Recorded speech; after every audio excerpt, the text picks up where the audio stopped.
Hi everyone, कैसे हो आप सब। लास्ट पार्ट में मैंने आप लोगों को बताया था कि जैसे मेरी विदाई हो गई थी और विदाई के टाइम पे जो लड़ाई करी थी मेरी मदर इन लॉ ने, वो सारी चीज़ें बताई थी। फिर उसके बाद जब विदाई होके इनके घर गई तो अब आई ये जो वो लास्ट पार्ट था, सेवेंथ पार्ट था, ये एट्थ पार्ट है। तो मैंने आप लोगों को बताया था कि मुझे मतलब कपड़े नहीं थे मेरे पास, मतलब मेरी विदाई घर से होनी थी तो घर से उन्होंने होने नहीं दी मेरी विदाई, मेरी मदर इन लॉ ने। तो बैंक्वेट से ही विदाई करके मैं अपने इन लॉज हाउस चली गई थी। मेरे पास कपड़े नहीं थे, कुछ नहीं था। तो इन्होंने मुझे नाइट सूट दिया, एक टी शर्ट और कैपरी थी, तो मुझे दिया वेयर करने के लिए जब रेस्ट करना था इवनिंग में। तो वो वेयर किया मैंने।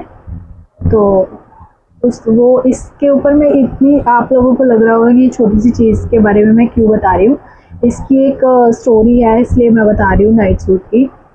तो इवनिंग में मैंने वेयर किया। फिर नेक्स्ट डे मतलब मेरा वो था कि फर्स्ट जैसे मुझे किचन में जाके कुछ मीठा बनाना था। तो मैंने कहा मुझे नेक्स्ट डे ही मतलब इन्होंने काम पे लगा दिया था कि भैया आज ही तुम मीठा बनाओगे। तो मैंने वही जो हलवा बनाया था, तो वो भी मतलब इतना सा मेरे को सूजी दिया बनाने के लिए कि इतने से सूजी की तुम हलवा बनाओगे। आई गेस वो एक स्पून हलवा बना था, सिर्फ सिर्फ एक स्पून, और कुछ भी उसमें मतलब कोई एक्साइटमेंट नहीं थी, कुछ नहीं थी, बस जी बना दो और इसके बाद काम पे लग जाओ, ये चीज़ थी। फिर नेक्स्ट डे मेरे पग फेरे के लिए आना था। तो मेरे मतलब हस्बैंड, मैं, mother in law, father in law, जेठ जेठानी, मेरी उनकी मतलब हस्बैंड की जो सिस्टर हैं उनके हस्बैंड, वो सारे और बच्चे, सबके बच्चे हमारे घर पे आए थे पग फेरे के लिए, मेरे साथ थे, मतलब हमारे साथ हम।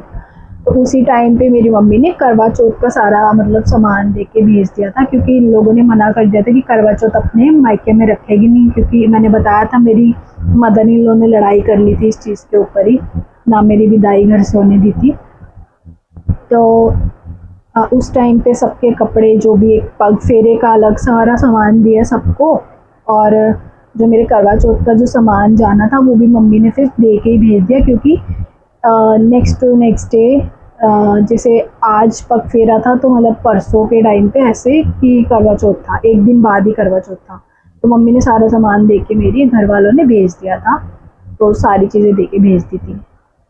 और मम्मी को लगा कि इतनी जो बड़ी बड़ी ना मट्ठियाँ होती है ना, वो कोई खाता नहीं है, तो मम्मी ने ना मतलब जो अच्छी वाली क्वालिटी की, मतलब छोटी जो मट्ठियाँ जो सब खा लेते हैं नॉर्मली चाय के साथ, तो मम्मी ने वो वाला टोकरा पूरा बनवा के भेज दिया था।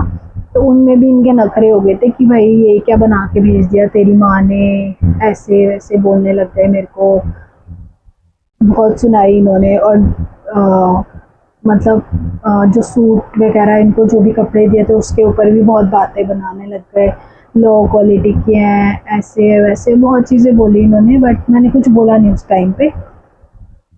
और जो मतलब मेरी मदर इन लॉ को ना मेरी मम्मी ने गोल्ड के इयररिंग्स भी दिए थे। तो जो मेरे हस्बैंड की नानी है ना, उन्होंने वो देख के बोला, ये दिए तुम्हें इतने से, ये दिए तुम्हें, इतने गरीब है लड़की वाले, मतलब इस तरीके से टॉर्च करके मतलब बोला कि ये गोल्ड दिया है, ये क्या गोल्ड दिया है, ऐसे वैसे।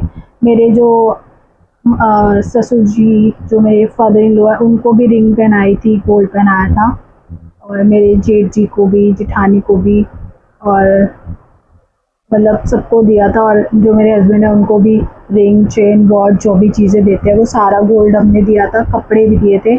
और मिलनी के टाइम पे भी मेरे जो फादर इन लॉ है उनको रिंग पहनाई थी, और 21 से ज़्यादा मिलनियाँ करी थी हम लोगों ने, आपको मैंने बताया था 21 से ज़्यादा हम लोगों ने मिलनियाँ की थी, इन्होंने बोला था, इनकी डिमांड थी। बाकी सारी जो फर्नीचर, इलेक्ट्रिक चीज़ें और जो भी कपड़े थे, सब जितनी इन्होंने लिस्ट दी थी, लिस्ट के अकॉर्डिंग हमने सारे फुफ्फड़, मासी, मासियाँ जो भी था वो सबके कपड़े हमने दिए। फिर भी इन्होंने बोला कि कपड़े तो कम दिए। अरे तुमने लिस्ट के अकॉर्डिंग जितने हमें बताए हमने उतने कपड़े दिए, फिर भी इन्होंने बोल दिया कि कम दिए थे कपड़े। और मतलब इन्होंने क्या किया, जो मेरी मम्मी ने मट्ठियाँ दी थी करवा चौथ के लिए, जो चीज़ें दी थी वो इन्होंने कूड़े वाले को दे दी। और मेरे सामने वो पूरा टोकरा, मतलब इतना खर्चा मेरी मम्मी ने करा, मेरी फैमिली ने करा, वो उठा के इन्होंने कूड़े वाले को दे दिया कि भाई तुम्हारी मम्मी ने सही नहीं दी है ये चीज़। ऐसे किया इन्होंने, ये तरीका किया इन्होंने मेरे साथ। मेरे को इतनी ये चीज़ें हर्ट हुई उस टाइम पे, नई नई शादी थी, बट मैंने कुछ नहीं इस चीज़ के ऊपर कुछ बोला नहीं। तो ये सारी चीज़ें मेरे साथ हुई। और फिर ना एक जैसे मेरे घर पे जैसे पग फेरा हुआ ना, तो पग फेरे के टाइम जो मेरी मासी की बहुएँ थी, मेरी मामा जी की बहू थी, भाभियाँ मेरी, और क्योंकि सिस्टर तो मेरी कोई है नहीं, और मेरे तो उन्होंने सबने ना मतलब हमारे लिए ना मतलब आरती की थाली रेडी की थी, पूरा हमारा वेलकम करा था।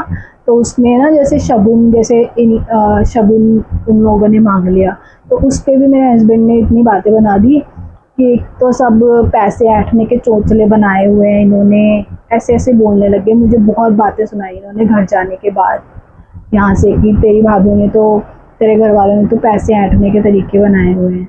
मतलब उन्होंने इतने अच्छे से वेलकम किया, आरती उतार रहे हैं, अगर वो थोड़ा सा मजाक मस्ती कर रहे हैं या कुछ भी है तो शगुन, मतलब तुम्हारा शगुन शगुन है, हमारा शगुन शगुन नहीं है। मतलब इस तरीके से उनकी मतलब मेंटालिटी थी, उनका बिहेवियर बड़ा बहुत ही गंदा रहा था स्टार्टिंग से मेरी फैमिली के साथ। मतलब शादी होते ही ना, मतलब ये होता है ना, राजा बन गए थे वो, एक अकड़ आ गई थी कि भई हम लड़के वाले हैं। शादी से पहले उन्होंने अकड़ दिखाई होती ना, तो मैं बिल्कुल शादी नहीं करती, बिल्कुल भी शादी नहीं करती। बट शादी से पहले तो वो मांग मांग के रिश्ता लेके गए हैं। मेरी मम्मी रेडी भी नहीं होती थी, मुझे भी बहुत मैनिपुलेट किया इन्होंने, तब जाके रिश्ता हुआ था, क्योंकि हमने रोके के बाद भी रिश्ता तोड़ दिया था। और भी ये इस चीज़ के ऊपर मैंने वीडियो भी बनाई हुई है कि क्या चीज़ें हुई थी जिसके कारण हमने रिश्ता तोड़ा था। तो ऐसे इन्होंने हमारी बहुत ज़्यादा इंसल्ट किया। अभी तो मतलब शादी होने के बाद तो खेल असली स्टार्ट हुआ था इनकी तरफ से। शादी होने के बाद खेल असली जो है वो अब स्टार्ट हुआ था। शादी से पहले तो कुछ भी नहीं था जो किया है, शादी के बाद जो गंदगी की है ना मेरे साथ, वो सारी चीज़ें अब मैं बताऊंगी कि क्या क्या मेरे साथ, मैंने क्या क्या झेला है, मेरे बच्चे ने क्या क्या झेला है जब वो पेट में ही था तभी। तो बहुत गंदी चीज़ें इन्होंने मेरे साथ की हैं। मैं वन बाय वन सब चीज़ें बताऊंगी यहाँ पे आके। और ये जो नाइट सूट वाली चीज़ है ये भी मैं नेक्स्ट स्टोरी में आपको बताऊंगी। और करवा चौथ पे क्या हुआ था, मतलब करवा चौथ वाले दिन मेरे हस्बैंड ने मेरे साथ मतलब क्या किया, क्या बात हुई, सारी चीज़ें मैं आप लोगों को ज़रूर बताऊंगी नेक्स्ट ब्लॉग में, नेक्स्ट वीडियो में बताऊंगी, क्योंकि फिर लंबी हो जाती है वीडियो तो इसलिए। और मेरे हस्बैंड जो है ना, मुझे गिराने की बहुत कोशिश कर रहे हैं, मेरे रिलेटिव्स को कॉल करके मेरी गंदी वीडियोस दिखा के, जैसे कि मैंने इसके ऊपर ब्लॉग भी बनाया हुआ है, मैं दोबारा से बताऊंगी ये चीज़ें कि क्या क्या किया है। तो मुझे जितना वो गिराना चाह रहा है ना, मैं उतना उठूंगी और उठ के दिखाऊंगी, और उठ रही हूँ। मतलब इतनी चोटें वो मुझे दे चुके हैं ना मेरे इन लॉज और मेरे हस्बैंड, कि मैं और स्ट्रॉन्ग हो गई हूँ। और स्ट्रॉन्ग हुई है सिर्फ अपने बच्चे के लिए। अगर मेरा बच्चा नहीं होता ना तो शायद मैं इस दुनिया में भी ना होती। जो उन्होंने मेरा हाल किया था, मतलब जो मैंने बर्दाश्त किया है ना, डिवोर्स तो बहुत छोटी चीज़ है, डिवोर्स मैं नहीं दूंगी, बिल्कुल भी नहीं दूंगी। बहुत छोटी चीज़ है डिवोर्स तो। इन्होंने तो मतलब करूरता की ना सारी हदें पार कर दी थी मेरे साथ प्रेगनेंसी में, बहुत गलत किया है। मैं मतलब वन बाय वन सारी चीज़ें बताऊंगी, और मैं सारी चीज़ें बताने के लिए ही आई हूँ मैं, क्योंकि बहुत डिप्रेशन झेला है मैंने, 3 साल तो बहुत डिप्रेशन झेला है मैंने। तो अब मैं नहीं चाहती, क्योंकि मेरा बच्चा बड़ा हो रहा है, तो उस पर भी कोई इम्पैक्ट पड़े इन चीज़ों का, तो मैं उसको इन चीज़ों से दूर रखना चाहती हूँ। और जो सच्चाई है ना वो दुनिया को बताना चाहती हूँ, ठीक है। मैं किसी को अपनी सफाई नहीं देने आई, बट जो मेरे साथ हुआ है वो मैं शेयर करने आई हूँ, क्योंकि मेरे को कोई अवार्ड नहीं मिल जाएगा सफाई देने से कि हाँ भाई मैं बहुत गलत हूँ, मैं एकदम क्लीन हूँ, ये बोलने से मुझे कोई अवार्ड नहीं दे देगा। जैसे कि मेरे हस्बैंड करते आ रहे हैं, वो तो घर घर जाके बताते हैं कि भैया वो लड़की गलत है, मेरी बीवी ऐसी है वैसी है, मैं बहुत अच्छा हूँ, मैं एकदम क्लीन हूँ। मतलब क्या बताऊँ। तो मेरे पास तो इतना वेला टाइम नहीं कि मैं लोगों के घर घर जाके बताऊँ चीज़ें। तो मैं तो सोशल मीडिया पे ही बता सकती हूँ जो जो चीज़ें मेरे साथ हुई हैं, क्योंकि मेरे ऊपर बहुत बड़ी रिस्पॉन्सिबिलिटी है बच्चे की। क्योंकि माँ और बाप का फ़र्ज़ निभाना ना बहुत मुश्किल होता है एक माँ के लिए ना, जो मैं निभा रही हूँ, निभाऊंगी। जब मैंने अपना बच्चा 3 साल का कर लिया अपने दम पे, तो मैं क्या आगे नहीं पाल सकती अपने बच्चे को, आगे परवरिश नहीं दे सकती? और बहुत अच्छी परवरिश दूंगी, अभी भी अच्छी ही दी है। तो ये जो बोलता है ना कि बच्चे को पैदा क्यों करा, मार देती बच्चे को, तो मैं तो कहती हूँ तुम्हारी माँ ने तुम्हें पैदा क्यों किया, तुम्हारी माँ ही तुम्हें मार देती तो आज मेरी और मेरे बच्चे की ज़िंदगी ख़राब ना होती। मतलब इतनी घटिया चीज़ें, 3 साल का बच्चा हो गया उसके बाद भी तुम ये चीज़ें बोलते हो।